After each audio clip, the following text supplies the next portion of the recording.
నమస్తే, welcome to వైద్యం ఆరోగ్యం. ఇవాల్టి వైద్యం ఆరోగ్యంలో ఐఓఐ అంటే ఏంటి, ఐఓఐ సంతానలేమి సమస్యకి ఎలా ఉపయోగపడుతుంది అనే విషయాలు మనకు తెలియచేయడానికి 49 హాస్పిటల్స్ నుంచి డాక్టర్ రాగిణి గారు మన స్టూడియోలో ఉన్నారు. వారిని అడిగి మరిన్ని విషయాలు తెలుసుకుందాం. Hello ma'am, welcome to our studio. Hello అండి. సో ఐఓఐ అంటే ఏంటండి? ఓకే, ఐయుఐ ఫుల్ ఫామ్ ఏంటి? ఇంట్రా యూట్రైన్ ఇన్సెమినేషన్ అంటే ఏంటి అంటే నార్మల్గా సెమెన్ అనేది వెజైనాలో డిపాజిట్ అవుతుంది న్యాచురల్గా కలిసినప్పుడు. బట్ ఇన్ ఐయుఐ మనం సెమెన్ అనేది వాష్ చేసి మంచి highly motile sperms, concentrated sperms ఒక 0.5 mlలోకి తీసుకొని we will put directly inside the cavity అనమాట.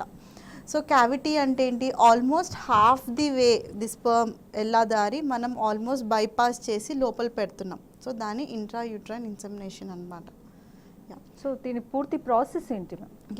ఫస్ట్ క్యాండిడేట్స్ ఎవరెవరిని సెలెక్ట్ చేసుకుంటాం ఐయుఐకి, అది ఇంపార్టెంట్. ఫస్ట్ ఐయుఐకి వెళ్ళే ముందు వాళ్ళ ఎగ్ అనేది కరెక్ట్ టైంకి రిలీజ్ అవ్వాలి, లేదంటే మెడికేషన్ ద్వారా అయినా ఎగ్ అనేది పెరిగి రిలీజ్ అయ్యే టైంకి మనం చూస్ చేస్తాం. సెకండ్ థింగ్ ఏంటంటే ట్యూబ్స్ అనేది చాలా ఇంపార్టెంట్. ఎవ్రీ యూట్రస్కి 2 ట్యూబ్స్ ఉంటుంది. 2 ట్యూబ్స్ కూడా ఓపెన్ పేటెంట్గా ఉండాలి, స్పిల్ అనేది ఉండాలి. So both tubes should be patent, అది mandatory. Third thing, semen concentration కూడా మనకి అట్లీస్ట్ 8 to 10 మిలియన్ వరకు ఉండాలి అనమాట. ఈ పారామీటర్స్ సెట్ అవుతూనే మనం ఆ క్యాండిడేట్స్ని ఐయుఐకి మనం సబ్జెక్ట్ చేసుకోవచ్చు. సో దానికి అడగొచ్చు, మేడం మాకు 5-6 years అయింది మ్యారీడ్ లైఫ్. ఈ age of the marital life కూడా మనకి చాలా ఇంపార్టెంట్. ప్రీవియస్ ఎన్ని అటెంప్ట్స్ చేశారు అవి కూడా మనకు చాలా ఇంపార్టెంట్. సో ఐఓఐ అనేది ఎలాంటి కండిషన్స్లో వాళ్ళకి సజెస్ట్ చేస్తారు? Marital life at least 2 to 3 years ఉన్నాక, అండ్ ప్రీవియస్గా ట్యూబల్ పేటెన్సీ టెస్ట్ నార్మల్ ఉన్నాక, ఎగ్స్ అనేది టైంకి రిలీజ్ అవుతున్నప్పుడు మనం ఐయుఐ అనేది చూస్ చేస్తాం. సో బేసికల్గా అట్లీస్ట్ 3 cycles ఆఫ్ ఐయుఐ మనకి బెటర్ సక్సెస్ ఇవ్వాలి. More than 3 cycles according to studies benefit ఎక్కువ లేదు.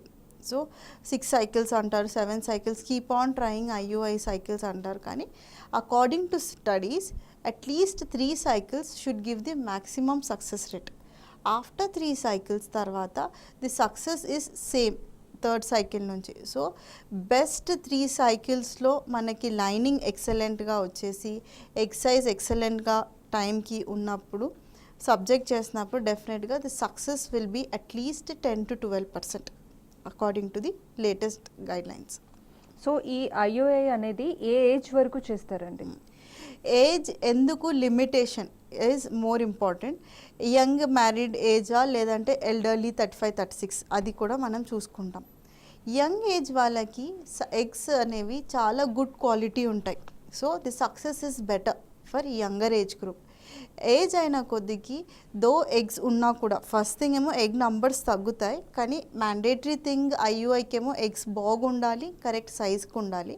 కానీ ఏజ్ అయిన కొద్ది క్వాలిటీ తగ్గుతుంది కాబట్టి ఎగ్ ఒకవేళ రిలీజ్ అయినా కూడా అది మంచి ఎగ్ క్వాలిటీ ఎగ్ ఉండకపోవచ్చు. సో వాళ్ళకి ఐయుఐ సక్సెస్ అనేది తగ్గుతుంది. So age is definitely a big parameter. Earlier the IUIs the better is the success. So ఐయుఐలో వచ్చిన సరికొత్త మార్పులు ఏంటండి? ఐయుఐలో మనకి కొత్తగా ప్రిపరేషన్ మెథడ్స్ డెఫినెట్గా అప్డేట్ అవుతాయి. సెకండ్ థింగ్ ఏంటంటే single IUI, double IUI 2 types ఉంటాయి అన్నమాట. సింగిల్ ఐయుఐ అంటే ఆ సైకిల్లో సేమ్ సైకిల్లో మనం ట్రిగర్ అంటారు, ఎగ్ రిలీజ్ అయ్యే ఇంజెక్షన్ ఇచ్చాక ఒక 36 hours to 40 నెక్స్ట్ 1 day వదిలేసి నెక్స్ట్ 36 hours మనం ఐయుఐ చేస్తే దాన్ని సింగిల్ ఐయుఐ అంటారనమాట. డబుల్ ఐయుఐ అంటే ఒకటేమో ఐయుఐ బిఫోర్ రప్చర్, ట్రిగర్ అయినాక next day. Second IUI after egg release, after egg rupture. So దాన్ని double I.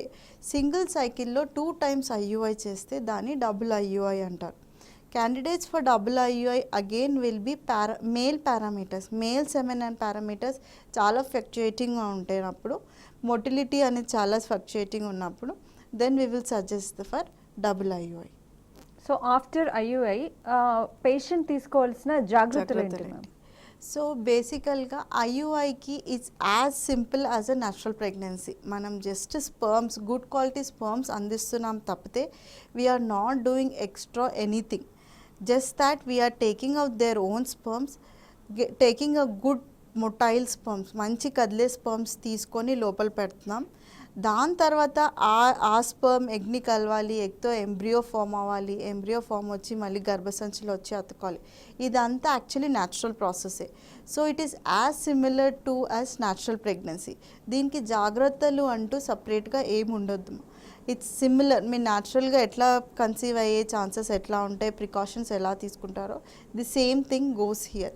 Extra care, extra bed rest అవన్నీ ఏమి జాగ్రత్తలు అవసరం ఉండదు. సో చెప్పండి. ఐయుఐ అయ్యాక at least after 15 to 17 days will ask them to do a urine pregnancy test. దాంతో మనకి రిజల్ట్ అనేది తెలుస్తుంది. కాలర్ ఉన్నారు మ్యామ్. రవీందర్ గారు సిరిసిల్ల నుంచి కాల్ చేస్తున్నారు. నమస్తే అండి. హలో, నమస్తే మేడం. మాట్లాడండి. డాక్టర్ గారు ఉన్నారు, మీ సమస్య ఏంటో చెప్పండి. మేడం మాకు మ్యారేజ్ అయ్యి ఇప్పుడు 7 years అయిపోయింది మేడం. చెప్పండి. 7 years అయింది. మాకు ఇంకా సంతానం కాలేదు మేడం. ఏజ్ అండి మీది, మీ వైఫ్ ఏజ్? ఏజ్ ఇది 26 మేడం. ఓకే.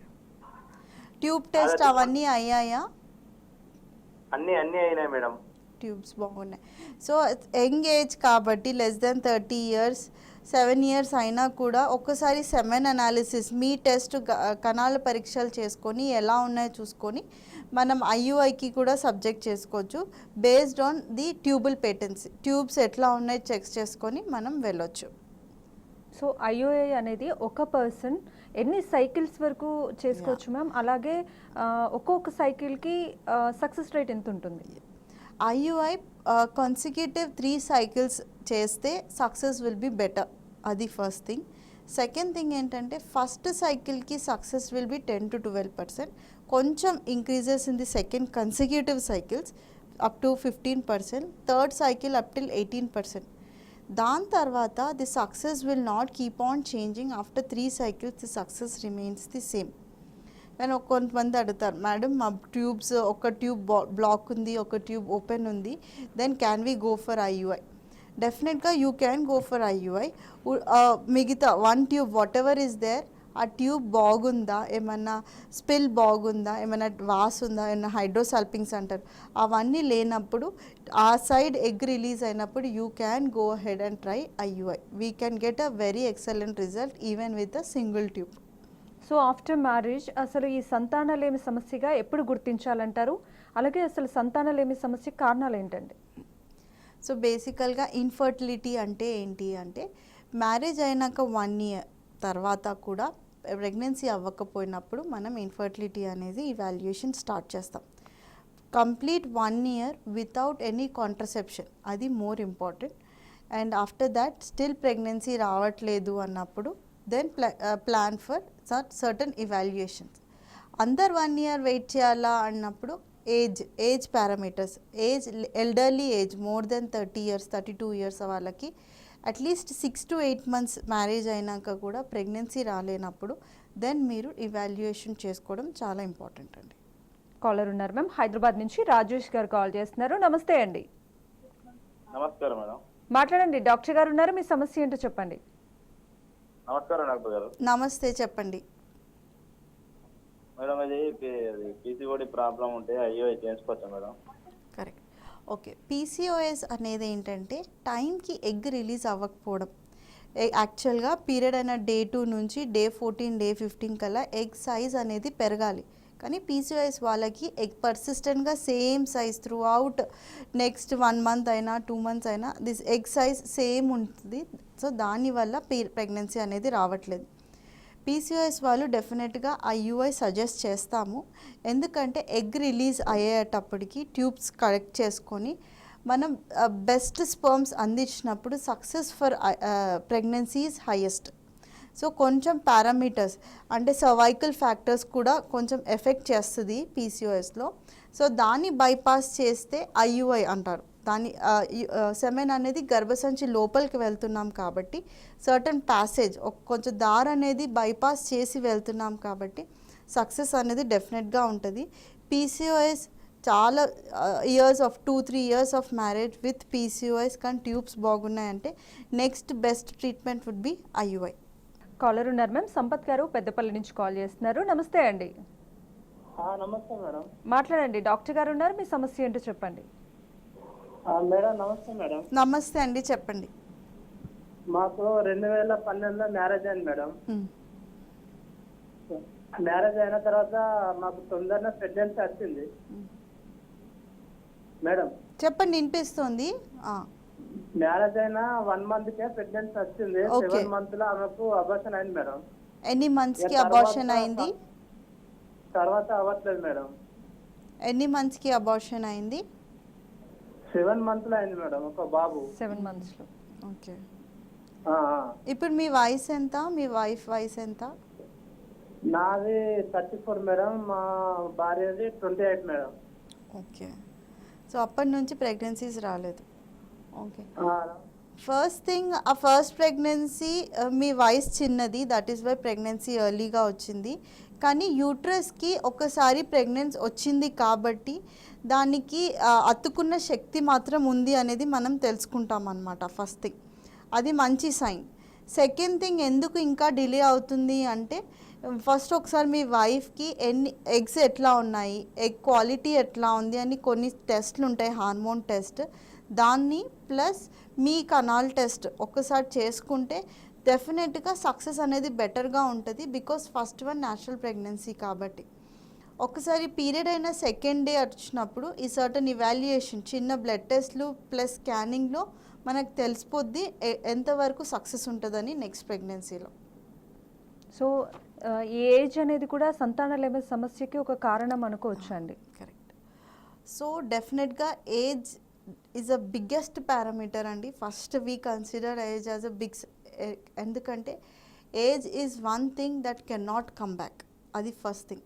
ఎందుకు that is more specifically told is age. ఇప్పుడు 25 yearsలో ఉన్న egg age is not the same as 35 years ఉన్న egg age. The egg in that is keep on increasing its age, so therefore the quality also keeps on changing with age.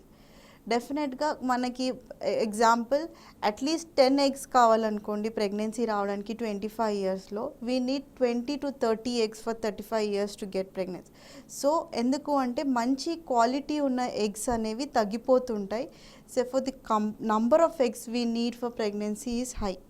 So indirectly interpretation ఏంటి అంటే elderly age ఉన్న వాళ్ళకి good quality eggs తక్కువ ఉంటాయి, bad quality eggs ఎక్కువ ఉంటాయి. So earlier pregnancy, earlier you plan pregnant, earlier you get conceived, it's always better to finish your family life early. So ఈ సంతానలేమి సమస్యలకు సంబంధించి అంటే ఎలాంటి ఇన్వెస్టిగేషన్స్ ద్వారా డయాగ్నోస్ చేస్తారండి? First basic non invasive test ఏంటంటే scan. Day 2 scan, better is a 3D scan. దాంట్లో మనకి చాలా వరకు అన్ని ఐడియా తెలిసిపోద్ది. హౌ ఈజ్ ది యూట్రస్ అంటే గర్భసంచి ఎలా ఉంది, గర్భసంచి లైనింగ్ ఎలా ఉంది, తర్వాత ఏమైనా గడ్డలు ఉన్నాయా, పాలిప్స్ ఉన్నాయా, తర్వాత ట్యూబ్స్ ఏమైనా వాసున్నాయా, వాసు ఉంటేనే మనకి స్కాన్లో తెలుస్తుంది. తర్వాత ఓవరీస్లో ఏమైనా సిస్ట్ ఉన్నాయా, ఓవరీస్లో ఎగ్స్ ఎన్ని ఉన్నాయి, పీరియడ్ అయిన ఎన్నో డేకి ఎగ్ సైజ్ ఎట్లా ఉంది. సో ఎవ్రీథింగ్ మనకి ఫస్ట్ సింపుల్ స్కాన్లో తెలిసిపోతుంది. సెకండ్, ఇంకా బెటర్గా మనకి ఇన్ఫర్మేషన్ అందాలి అన్నప్పుడు will ask for certain blood test. దీంట్లో most important blood test is AMH, anti mullerian hormone. ఈ హార్మోన్ టెస్ట్లో ఏం తెలుస్తుంది అంటే ఎగ్ నంబర్స్ ఎలా ఉన్నాయి అనేది మనకి బ్లడ్ పిక్చర్లో అర్థమవుతుంది. స్కాన్లో సర్టన్ ఎక్స్టెంట్ తెలుస్తుంది, కానీ blood representation of follicles or eggs can be told by AMH. AMH keeps on changing with age అనమాట. ఏజ్ ఎక్కువ అయిన కొద్దికి ది AMH కీప్స్ డిక్రీజింగ్, తక్కువ అవుతుంది. సో ఆ ఇంటర్ప్రిటేషన్ ఎగ్స్ నంబర్స్ తగ్గుతున్నాయి అన్నమాట.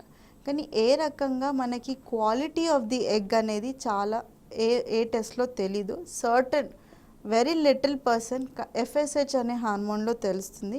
కానీ లేటెస్ట్ గైడ్లైన్స్ ప్రకారంగా no test is a representation of quality. Quality అనేది మనకి డెఫినెట్గా ఏ టెస్ట్లో తెలీదు, కానీ ఐవీఎఫ్లో మనకి బికాజ్ మనం everything under observation, how is the egg growth, how is the morphology, egg pattern అన్నీ ఉంటాయి కాబట్టి సర్టన్ ఎక్స్టెంట్ ఐవీఎఫ్లో మనకు క్వాలిటీ అర్థమవుతుంది. కానీ these are the certain blood parameters, FSH, LH, TSH, thyroid stimulating hormone, AMH, estradiol hormone, ఇవన్నీ certain important blood test that we ask for. So కొన్ని రకాల infections ఉండడం వల్ల కూడా ఈ సంతానలేమి సమస్య అనేది వస్తుంది అని చెప్తూ ఉంటారు. ఇది ఎంతవరకు నిజమండి? ఓకే, ఇన్ఫెక్షన్స్లో మోస్ట్ కామన్ ఇన్ఫెక్షన్ ఇండియాలో ఇస్ ట్యూబర్కులోసిస్. ట్యూబర్కులోసిస్ వల్ల చాలా వరకు డెఫినెట్గా మనకి గర్భసంచి లైనింగ్ అయినా ట్యూబ్స్ అయినా చాలా ఎఫెక్ట్ అవుతుందండి. మేడం మాకు చెప్తారు, మేడం మాకు ట్రీట్మెంట్ తీసుకున్నాం 6 months వరకు కానీ ఇంకా తగ్గలేదా. ఒక్కసారి ఇన్ఫెక్షన్ వచ్చిందంటే దాంట్లో ఉన్న చేంజెస్ అని ఆల్రెడీ సెటిల్ అయిపోయి ఉంటాయి అన్నమాట. ఇన్ఫెక్షన్ తగ్గొచ్చు కానీ దాంట్లో ఉన్న హార్మ్ ఎంత జరిగిందో ఇట్స్ స్టిల్ లెఫ్ట్ ఓవర్, అది ఇర్రివర్సబుల్. అంటే కొంతమంది ట్రీట్మెంట్ కంప్లీట్ చేయకుండానే ఆపేస్తారు కన్సెప్షన్ తొందరగా రావాలనేసి. It's a very wrong entity అండి. Once diagnosed with tuberculosis, always complete the course of the treatment. You can plan the pregnancy after the treatment, because treatment సగంలో ఆపేసినప్పుడు సర్టన్ సబ్ క్లినికల్ ఇన్ఫెక్షన్ ఇంకా బాడీలో ఉంటుంది. దానివల్ల వేరే ఆర్గన్స్ చాలా చాలా ఎఫెక్ట్ అవుతుంది. అది ఆ ఎఫెక్ట్ అయిన ఇన్ఫెక్షన్ ఆర్ ఎఫెక్ట్ అయిన హార్మ్ అనేది మనం ఏ రకంగా రివర్స్ చేసి నార్మల్కి తేలేం. ఎగ్జాంపుల్ ఏమో ట్యూబర్కులోసిస్. వేరే ఇన్ఫెక్షన్స్, సర్టన్ ఇన్ఫెక్షన్స్ ఏంటి అంటే హెచ్ఎస్వి, హెచ్బిఎస్ఏజీ, క్లెమీడియా, ఇవన్నీ సర్టన్ సబ్ క్లినికల్ ఇన్ఫెక్షన్స్. దానివల్ల ట్రీట్మెంట్ రెక్టిఫై అవ్వచ్చు. Treatment is there for every infection. Definitely the success will be there after subsiding of the infection. So even thyroid వల్ల కూడా ఈ infertility సమస్య వచ్చే ఛాన్స్ ఎంతవరకు ఉందండి? థైరాయిడ్ వల్ల ఏమవుతుంది అంటే హార్మోన్స్ నార్మల్ లేకపోవడం వల్ల ఎగ్ రిలీజ్ అయ్యేది హ్యాంపర్ అవుతుంది. తర్వాత క్వాలిటీ, ఎగ్ అనేది మంచి క్వాలిటీ ఉండకపోవచ్చు. ప్రెగ్నెన్సీ వచ్చినా కూడా సర్టన్ అదర్ వేరే ఇంబ్యాలెన్స్ అవ్వచ్చు ఛాన్సెస్ ఉంటాయి అన్నమాట. సర్టన్ బ్లీడింగ్ టెండెన్సీస్ ఎక్కువ ఉండే ఛాన్సెస్ కొంతమందికి ఎక్కువ హైపోథైరాయిడ్లో. సో థైరాయిడ్ వచ్చినప్పుడు నాట్ టు వరీ, అది కంప్లీట్లీ రివర్సిబుల్, నార్మల్కి తేవచ్చు. సర్టన్ జస్ట్ టాబ్లెట్స్ తోటే మనం హార్మోన్ నార్మల్కి తెచ్చుకోవచ్చు. తెచ్చిన వెంటనే ప్రెగ్నెన్సీ యాజ్ నార్మల్గా వెళ్ళిపోద్ది. సో ఒక్కసారి కనుక ప్రెగ్నెన్సీ మిస్క్యారీ అయింది అంటే మళ్ళీ ప్రెగ్నెన్సీ రావడానికి చాలా సమయం పడుతుంది అంటారు. ఒక్కోసారి పిల్లలు కూడా కలక్కపోవచ్చు అని అంటూ ఉంటారు. సో అలాంటి వారికి ఎలాంటి లేటెస్ట్ ట్రీట్మెంట్స్ అందుబాటులో ఉన్నాయండి? సో అబార్షన్స్ అయ్యాయి. సో అబార్షన్స్ అప్పుడు మనం తరోగా హిస్టరీ తీసుకోవాలి, వెదర్ ఏ ఏజ్ ఆఫ్ ఎన్ని వీక్స్కి అబార్ట్ అయిందనేసి. ఎర్లీ వీక్స్కా, కొంచెం mid trimester, 2nd, 3rd, 6th మంత్కా, లేదంటే 9th మంత్కా. సో ఎవ్రీథింగ్ హిస్టరీ ఇంపార్టెంట్ అని, ప్రీవియస్ ప్రెగ్నెన్సీ ఎలా టర్మినేట్ అయిందనేసి. Based on that we will understand ఎక్కడ ప్రాబ్లం వచ్చింది అనేసి. On this, the latest thing which has come up is PGTA, pre-implantation genetic testing for aneuploidy. దీంట్లో ఏంటంటే IVF, we have to go through IVF, repeated pregnancy loss అంటారనమాట. Repeated abortions అయిన వాళ్ళకి IVFని subject చేసుకొని embryos ready చేసుకొని ప్రతి ఒక్క ఎంబ్రియోని test చేస్తాం, వెదర్ ఇట్స్ అ గుడ్ ఎంబ్రియోనా లేదంటే బ్యాడ్ ఎంబ్రియోనా. అంటే జెనెటిక్ మెటీరియల్ అనేది చెక్ చేస్తాం అన్నమాట. ఆ జెనెటిక్ మెటీరియల్ అనేది నార్మల్గా ఉంది అనుకోండి, యూప్లాయిడ్ ఎంబ్రియోస్ అంటారు. దాన్ని మనము లోపల పెడితే, ఎంబ్రియో ట్రాన్స్ఫర్ చేస్తే డెఫినెట్గా రిపీటెడ్ అబార్షన్స్ అనేది చాలా వరకు రెక్టిఫై అయిపోద్ది. This is the latest thing which has come, that is PGTA in IVF. So ఈ ట్యూబల్ బ్లాక్స్ అంటే ఏంటి మ్యామ్? ట్యూబల్ ప్రాధాన్యత ఏంటి? So once we already told in IUI మనకి ట్యూబ్స్ అనేది చాలా important, because tube a structure where egg ఇంకా sperm కలిసి ఎంబ్రియో ఏర్పడుతుంది. అంటే starting stage of a baby ఏర్పడేది ట్యూబ్లో. Tube is like a passage.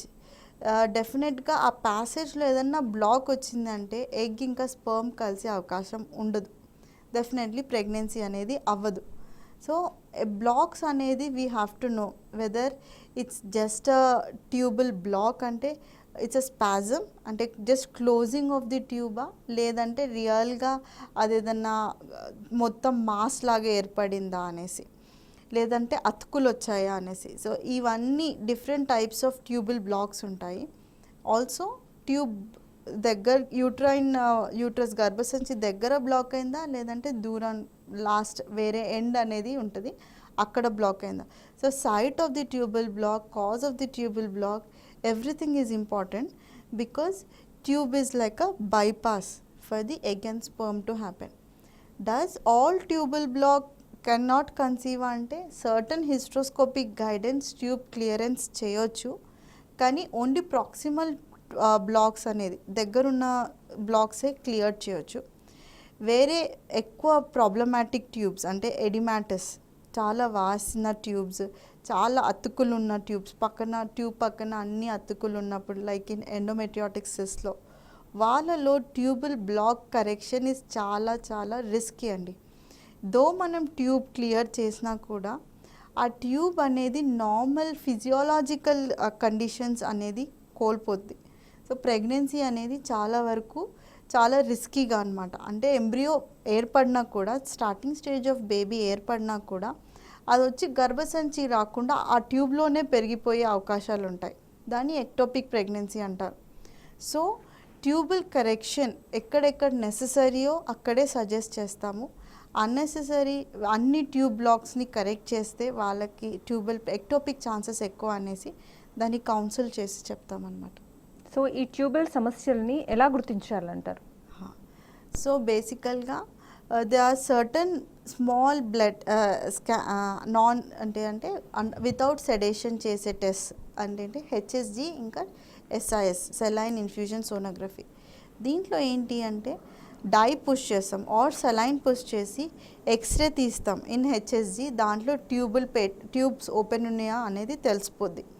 లేదంటే స్కాన్ గైడెన్స్ సెలైన్ పుష్ చేసి సెలైన్ అనేది స్పిల్ అవుతుందా లేదా అనేసి ట్యూబల్ టెస్ట్లో తెలిసిపోద్ది. సో ఈ రెండు చాలా చిన్న అవుట్ పేషెంట్ ఓపీడీ ప్రొసీజర్లో చేస్తాము. మిగతా most advanced is the laparoscopic CPT chromotubation test. అంటే ఏంటంటే లాప్రోస్కోపిక్ ద్వారా కెమెరా లోపల పెట్టేసి మనం టెస్ట్ చేస్తాం స్పిల్ ఉందా అండర్ విజన్. సో మనకి బ్లాక్స్ ఉన్నా కూడా క్లియర్ చేసే అవకాశాలు ఉంటాయి లాప్రోస్కోపీలో. సో అందరికీ first we'll subject then for SIS or HSG. దాంట్లో డౌట్ఫుల్ ఉంటే we'll ask them for laparoscopic CPT. So one side tubal block కనుక ఉంటే పిల్లలు పుట్టే ఛాన్సెస్ ఎంతవరకు ఉన్నాయి మ్యామ్? సో డెఫినెట్గా టూ సైడ్స్ ఓపెన్ ఉన్నప్పుడు it will be 100%. One type block ఉన్నప్పుడు the cut down will be 50%. Because open అయిన ట్యూబ్ దాంట్లోనే ప్రెగ్నెన్సీ రావాల్సిన అవకాశాలు ఉంటాయి. ట్యూబ్ సైడ్ క్లోజ్ ఉన్న దగ్గర ఎగ్ రిలీజ్ అయినా కూడా ఎగ్ వేస్ట్ అయిపోతుంది. సో డెఫినెట్గా చాలా వరకు ప్రెగ్నెన్సీ వచ్చే ఛాన్సెస్ చాలా తగ్గుతుంది ఒక సింగిల్ సైడ్ ట్యూబ్ ఓపెన్ ఉంటే. అది సో ట్యూబల్ సమస్యలు అనేవి రాకుండా ముందుగా ఏమైనా జాగ్రత్తలు తీసుకునే ఛాన్స్ ఏమైనా ఉందా? So per se tubal cause infections వల్ల most common is tuberculosis. Second is small chlamydia infection వల్ల ట్యూబల్ కాజెస్ ఉంటాయి. So patients having severe lower abdomen pain అంటే కింద పొట్ట నొప్పి or severe pain with excessive white discharge అంటే తెల్లబట్ట అనేది మామూలుగానే ఉంటుంది, కానీ ఇఫ్ ఇట్ ఈస్ చాలా విపరీతంగా white discharge with foul smelling, చెడు వాసన, ఆల్ దిస్ ఇవన్నీ ఇన్ఫెక్టివ్ సిమ్టమ్స్ అన్నమాట. కింద పొట్టు నొప్పి pain with white discharge, foul smelling and కలిసినప్పుడు pain, all these are the signs that certain infection ఏమన్నా ఉండొచ్చు అనే వన్ ఆఫ్ ది కాజ్. మిగతా చాలా కాజెస్ ఉంటాయి, కానీ one of the cause is this. వెంటనే proper full course of antibiotics should be taken. ఎక్కడ ఇన్ఫెక్షన్ ఉందో అక్కడ సబ్సైడ్ చేసుకోవడానికి. కీప్స్ ఆన్ ప్రొలాంగింగ్ అనుకోండి, ఇట్స్ ఓకే అన్నప్పుడు ఆ ఇన్ఫెక్షన్ అనేది ఎక్కువ అయిపోయి ట్యూబల్ బ్లాక్ వరకు వెళ్ళే ఛాన్సెస్ ఉంటాయండి. సంతానలేమి సమస్యలకు సంబంధించి చాలా వాల్యుబుల్ ఇన్ఫర్మేషన్ తెలియజేశారు ma'am. Thank you so much అండి. Thank you. ఇది వాళ్ళ వైద్యం ఆరోగ్యం. Stay with us.